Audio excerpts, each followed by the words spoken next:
Wala nang bukas. Eto na ang hinihintay natin. Dito na natin wakasan ang kaabnormalan at kamagnanakawan ni Bongbong Marcos.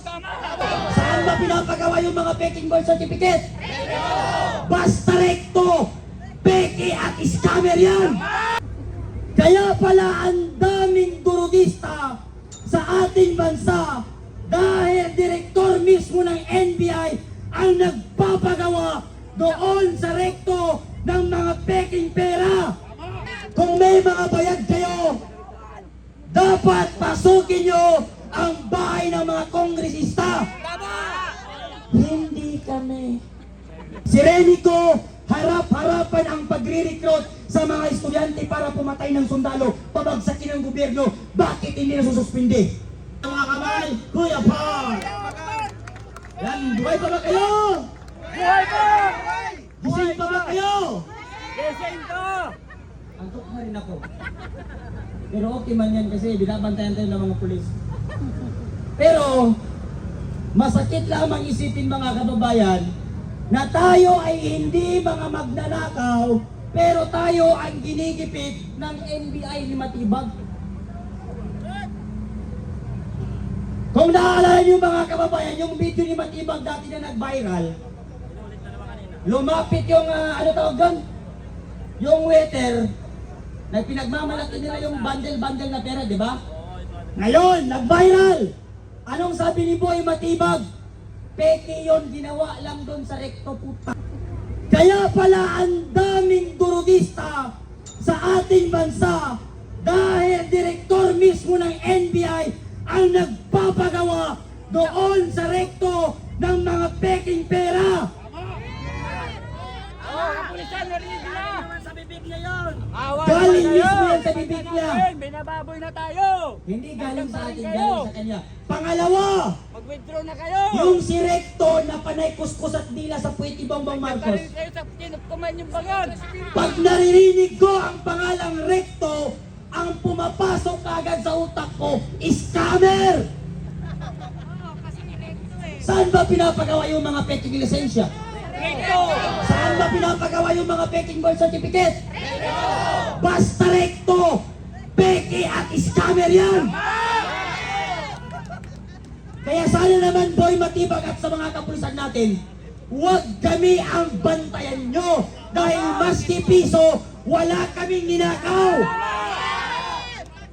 Kung may mga bayad kayo, dapat pasukin nyo ang bahay ng mga kongresista.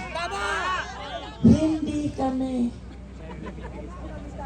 Kaya sa mga palamuning politiko na hindi pa nakukontento sa kanilang mga sahod, na ninanakaw pa pati pera ng taong bayan, alam namin na yung impeach na yan na putang ina, inimbento ng Administrasyong Marcos para lamang mapabagsak ang kanilang kalaban sa politika at para ipagdamot sa mamayang Pilipino na mamili ng kanilang leader. Tama!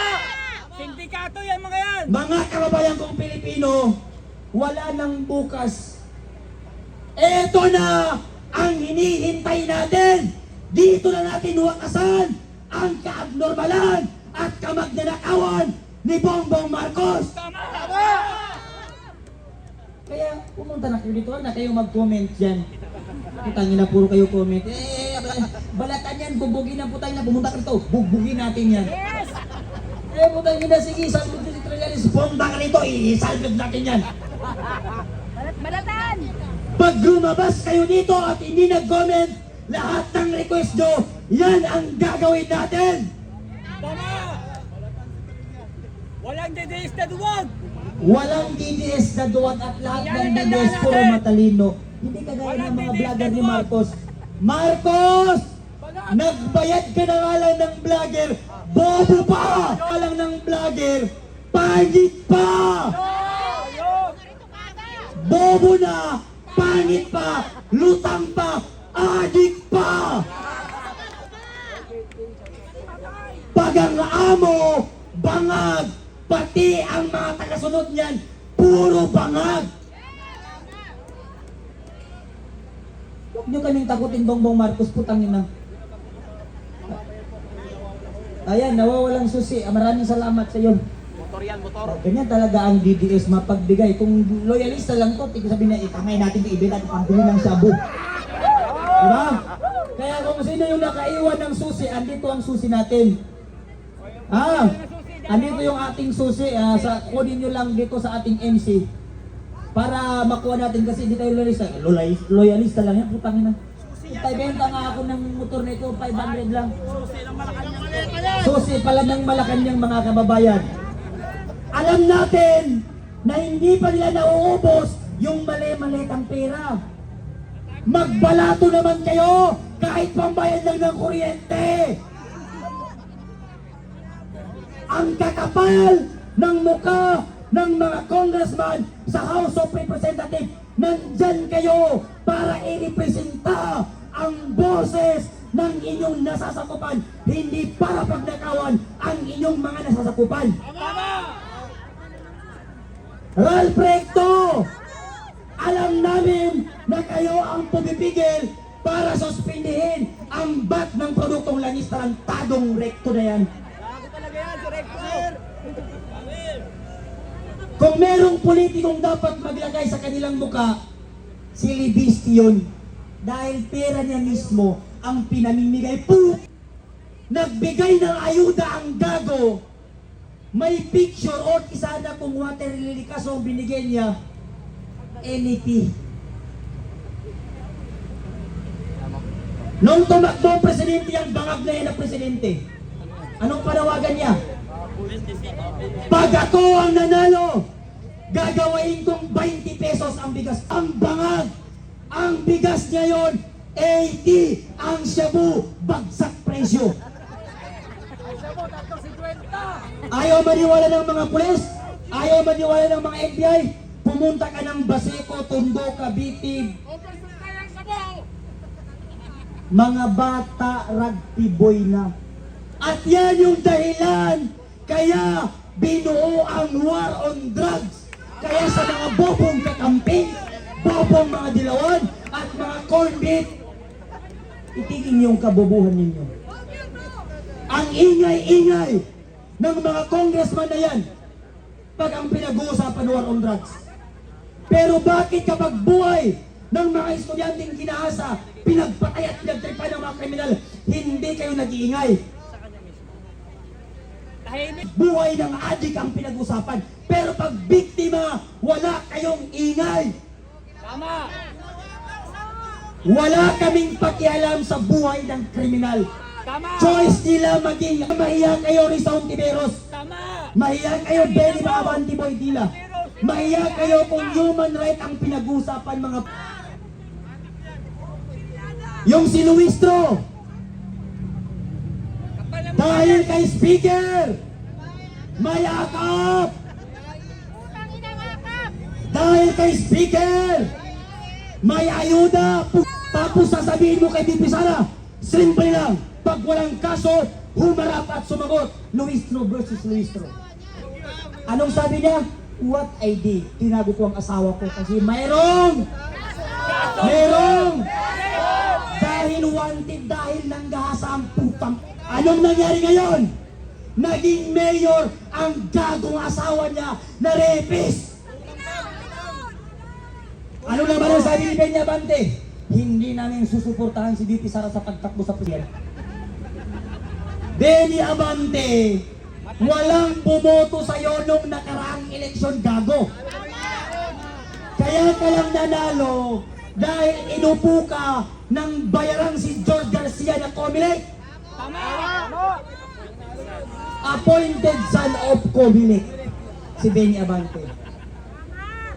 Yung pinangangaralan mo nga, hindi ka binoto eh. Sino nga yung pangalan ng pare? Si Papa Plabi. Father Plabi. Promotor ng Shabu. Inuutusan niya ang mga estudyante ng UP, pati UP Diliman, para magbenta ng benta mo, 50 pesos ang sayo. Pag nakatatlong sachet ka ng 20, meron kang 150 pang tawid. Nakakahiya kang pare. Imbis na mangaral ka na bawal ang shabu, sinusunod mo pa ang mga estudyante pa. Yang suot-suot mong cross, yan mismo ang cross na gagamitin sa iyo ni Jesucristo para isaksak sa lalamunan mong demonyo kang justice. Diyan ang research dyan. Bakit ka nag-research sa taas ng bundok? Walang data, walang internet, imbis na wifi at tablet ang hawak mo, Armalite at mga sinanghawak mo. Paano ka hindi bombahin ng sundalo niyan? Nag-research sa taas ng bundok. Nag-research doon sa bukid. Si Kiko Barsaga ilang beses na suspindi dahil sinasabi niya na si Marcos ay corrupt, kaya sinuspindi ng mga tigulang na buhaya sa House of Representatives. Si Renico, harap-harapan ang pagre-recruit sa mga estudyante para pumatay ng sundalo, pabagsakin ng gobyerno. Bakit hindi nasususpindi? Dahil kakampi nila! Magkasabwa sila! Malinaw na UP Yan ang naman mafia pati sa ang UP gobyerno, mga ay mafia. dyan ang breeding ground ng CPP-NPA. Huwag tayo magpapasindak sa mga yan! UP pati UP Lalaban din tayo naman, ng kamatayan. mga bobo ang profesor dyan. Walang didiis na duwag! Kung hindi ka bobong profesor, imbis na araling panglipunan ang tinuturo mo, war on drugs ang tinuturo mo. Anong utak ng may estudyante ng UP? Duterte, diktador, Duterte, mamamatay tao. Pero ano ang pinatay niya? Adik, kagaya ng mga profesor ninyo sa UP. Pag sumunod kayo sa kabataan party list pati sa mga profesor ninyo, lahat kayo corn beef. Anong sigaw pagdatas sa bundok? Sa CPP-NPA, pantay-pantay po pa nga napakabobo. Paano ka naging pantay-pantay? Nung buhay pa si Joe Maciso, nasa ibang bansa.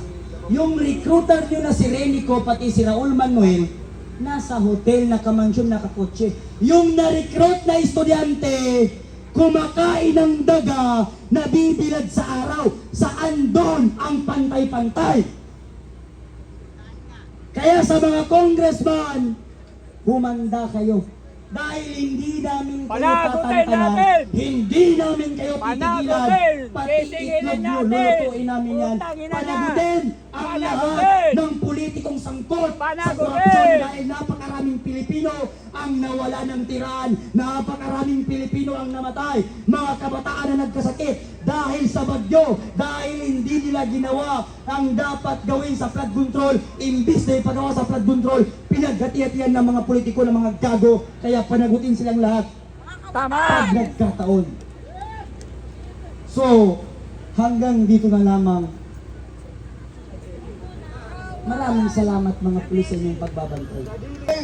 Yung pinamumuhian natin. Dahil loto ang lahat ng sinasabi nila. Kaya po nandito ang mga Muslim sa ngalan ng Muslim Alliance para po suportahan ang mahal nating senador na si Bato de la Rosa. Hindi po kami mag-atubili. Ever since sinasabi namin hanggang sa dulo kami po ay lumalaban.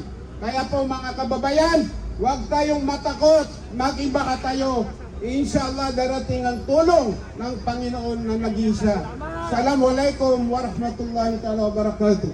Thank you. Okay, maraming salamat po kapatid na Maluhani. Ngayon naman, tatawagin natin ang ating kasamahan sa social media. Nariyan ka ba? Si Boss Dada? Boss Dada! Andyan pa ba si Boss Dada? Okay, asa na si Boss Dada?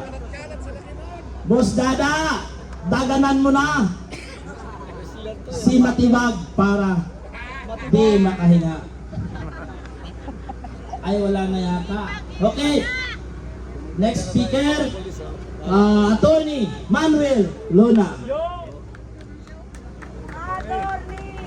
Magandang gabi sa inyong lahat. Bumalik ako, kanina pa ako nandito, alam niyo. At nagpapasalamat ako sa ating sambayanan at nananawagan. Dagdagan natin ang numero natin dito. We are inviting the Filipino people. Join us here ngayong gabi. Tama! At ipakita ang lakas tao. We are the people power. tayo ang tunay na poder under Article 2, Section 1 ng ating konstitusyon. Sovereignty resides in the people, Taong and bayan all ang government authority pinakamapangyarihan. emanates from them. Tayo ang Hindi, poder. bangag. Protektahan ang Hindi, ang demokrasya. poder. Hindi ang Protektahan ang taong Senado. bayan. Binastos nila ang Senado para silang naghabol ng daga. Kanina, hindi ganon ang rule of law. Walang ganon sa isang demokratikong bansa gaya ng Pilipinas. Huwag niyong gawing tanga ang mga Pilipino. Mahal namin ang batas, mahal namin ang konstitusyon, mahal namin ang Senado, mahal namin ang taong bayan. Huwag niyo kaming bastusin.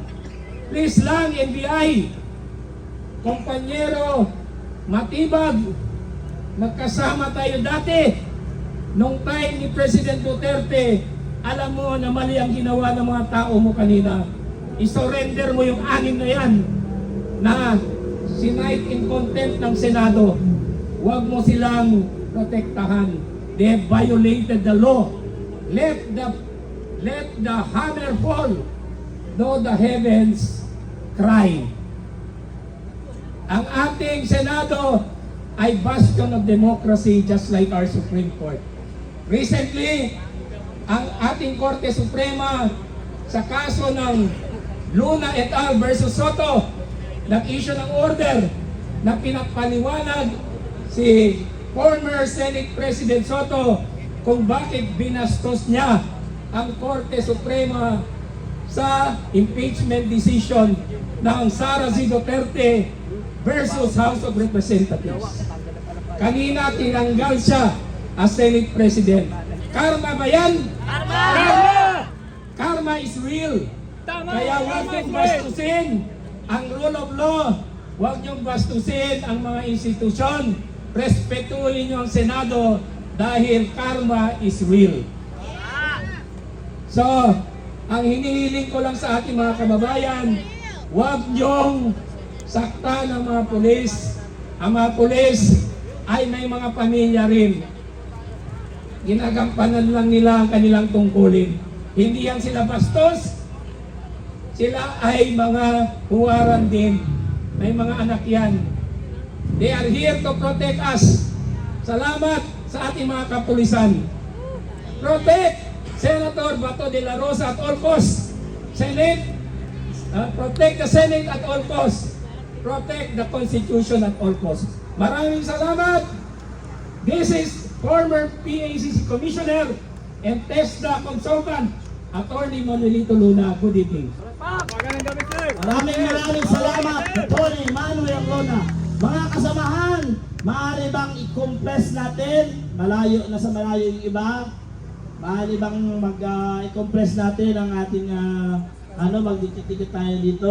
Bahala kayo pag malayo kayo, dadaputin kayo dyan. Okay, ang susunod po nating speaker ay napakabata at matagal nang lumalaban. At kasama din po namin kanina sa Kongreso at nakakamiss ang kanyang mga malulutong na mura laban kay Matibag at kay Marcos. Walang iba kung hindi si Kuya Boy! Kuya Boy! Nandito na! Handa na ba kayo?